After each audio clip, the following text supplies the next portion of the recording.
Chers amis, c'est avec plaisir que nous entamons avec vous cette nouvelle année remplie de projets, de promesses et d'espoirs pour les jeunes émères de la Haute-Meuse, de Namur-Ville et plus largement pour toute notre jeunesse libérale en province de Namur.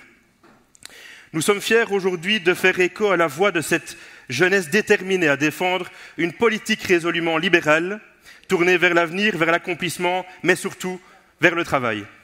Un travail dont on dit trop souvent que les jeunes en ont perdu le sens, le goût, la valeur. Et c'est vrai, aujourd'hui, nombre de jeunes ne considèrent plus le travail comme une valeur. Et pourtant, ils se sont massivement prononcés en faveur d'un mouvement, de notre mouvement qui, quant à lui, érige ce travail en valeur. Alors pourquoi ? Si pour ces jeunes, le travail n'est pas une valeur, il n'en est pas dénué pour autant. Là où beaucoup cherchent cette valeur au sein du travail, les jeunes libéraux la trouveront au-delà, ailleurs. Mais ils extirperont de ce travail sa véritable valeur, qu'elle soit pécuniaire, symbolique ou sociale, pour la placer au-delà du labeur, dans leurs projets, dans leurs espoirs, dans leurs passions, bref, dans tout ce qui fait sens pour eux. Ne cherchez pas du sens dans votre travail, cherchez du travail et vous trouverez du sens. Ce préjugé que je viens de vous décrire, selon lequel les jeunes n'auraient plus envie de travailler ou de s'engager, je peux vous dire qu'il a la peau dure. À la Haute-Meuse, comme à Namur-Ville, nous avions donc beaucoup de choses à prouver. Il y a encore 3 ans, nos sections entamaient leur processus de redynamisation. Et le chemin a été long. Avec l'aide des jeunes émères de la province de Namur, nous avons aujourd'hui constitué des équipes solides et soudées, composées de jeunes motivés, investis et surtout assoiffés de libéralisme. Des sections qui ont comme objectif initial d'intéresser les jeunes à la politique, notamment de les sensibiliser à nos valeurs à tout niveau de pouvoir. Les jeunes ont voté en masse pour le mouvement réformateur lors des dernières élections. C'est un signal important dont le mouvement réformateur doit absolument tenir compte. La liberté d'entreprendre, l'égalité des chances, la liberté d'expression et la solidarité doivent continuer d'être au cœur de nos préoccupations. À travers nos sections, nous avons à cœur de faire entendre la voix des jeunes, de proposer des idées nouvelles et de défendre une politique pragmatique tournée vers l'avenir. À travers nos soupers, nos rencontres et nos nombreux cafés politiques, nos visites de petites, moyennes et grandes entreprises avec le ministre David Clarinval ou nos échanges d'intersection, nous avons eu des opportunités enrichissantes de pouvoir rencontrer différentes personnalités d'expérience, comme par exemple Louis Michel, Adrien Dolimon, Charles de Borsu ou encore même la bourgmestre d'Ouillet, Hélène Lebrun, qui ont permis de partager certaines visions avec nos membres. En partant de sections inactives, avec nos équipes, nous comptons à ce jour plus d'une centaine de membres entre la Haute-Meuse et Namur-Ville et nous avons compté 13 candidats lors des dernières élections. Si pour Namur-Ville et la Haute-Meuse, l'avenir c'est clair, nous n'étions pas dans l'ombre pour autant.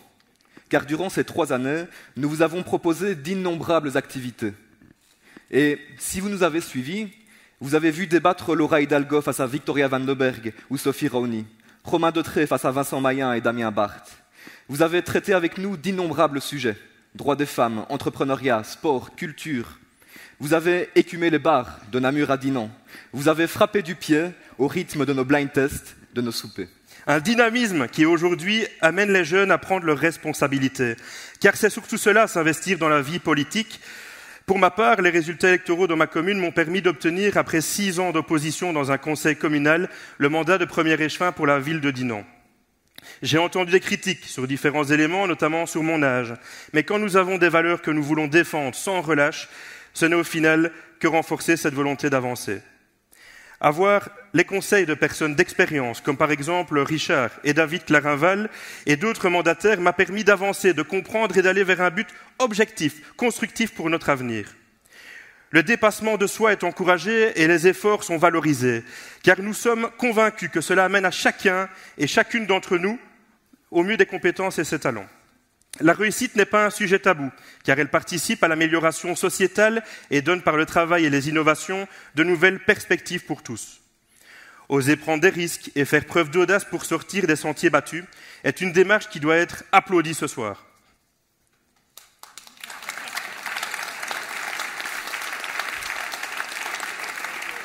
Quant à l'échec, nous considérons que celui-ci n'a rien de honteux pour celui qui persévère, d'autant plus qu'il permet d'apprendre et de progresser. En tant qu'entrepreneur, j'aime cette phrase qui dit « ne jamais rien lâcher ». Dans un monde qui change à une vitesse folle, je pense que nous devons travailler tous ensemble, car les jeunes ont besoin des moins jeunes et les moins jeunes ont besoin des jeunes pour avancer constructivement, comme nous l'avons fait en 2024. Une année où les jeunes MR, emmenés par Laura Hidalgo, se sont surpassés. Et leurs efforts ont été largement encouragés, valorisés par des électeurs qui ont vu cette jeunesse, aux côtés de Georges-Louis Boucher, reléguer toute une série de tabous aux oubliettes. À commencer, comme Niels l'a dit, à cesser de dissimuler honteusement nos réussites comme nos échecs, pour assumer notre fierté, celle d'être des libéraux. Cette campagne, elle nous a également permis d'établir de belles synergies avec le MR. Et pour cela, nous remercions encore David Clarinval, Richard Fourneau, Xavier Gérard, Anne Barzin, Hélène Lebrun, Charlotte de Borsu, Mélanie Aven et tous ceux et celles que nous ne pouvons pas citer, car la liste est longue. Avec un petit détour tout de même pour remercier Charlotte Déhomme, qui récemment a accepté de se faire la marraine de notre section des jeunes MR de Namurville. En 2025, notre objectif sera évidemment de conserver ces synergies avec le MR et de les renforcer, car c'est avec eux, avec vous, que nous continuerons de transformer l'essai marqué lors de ces élections, en osant prendre des risques, en faisant preuve d'audace, en continuant de battre le pavé à Namurville, à la Haute-Meuse, à Namur-Nord, à Philippeville ou à Andenne, dans chaque endroit où on ne nous attend pas, et surtout dans chaque endroit où on ne nous désire pas. En 2025, nous continuerons d'être nous-mêmes, la jeunesse libérale, la seule jeunesse politique qui compte en province de Namur. L'année 2025 marque un tournant pour nous. C'est une année où les jeunes MR de la province de Namur continuent d'agir à travers différentes sections pour nos valeurs et pour nos idées. Nous nous engageons dans des projets concrets, des débats, des rencontres, des initiatives solidaires. On ne se contente pas de regarder les choses se passer. Nous agissons pour faire bouger les lignes et nous osons le redire ce soir, nous sommes la seule jeunesse politique active de cette manière en province de Namur.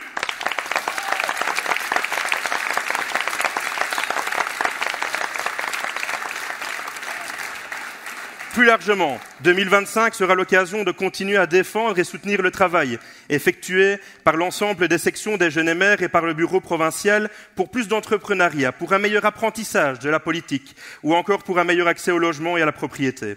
Avec l'ensemble des sections de la province, nous voulons être au cœur des préoccupations et pour cela, nous serons à leur côté tout au long de l'année 2025 avec des actions de terrain qui répondent aux enjeux locaux. Alors, si tu as moins de 35 ans, que tu es porté par le libéralisme et que tu as des choses à dire, n'attends pas 2026 et rejoins-nous. Fais entendre ta voix. Merci à tous et bonne année. Bonne année 2025.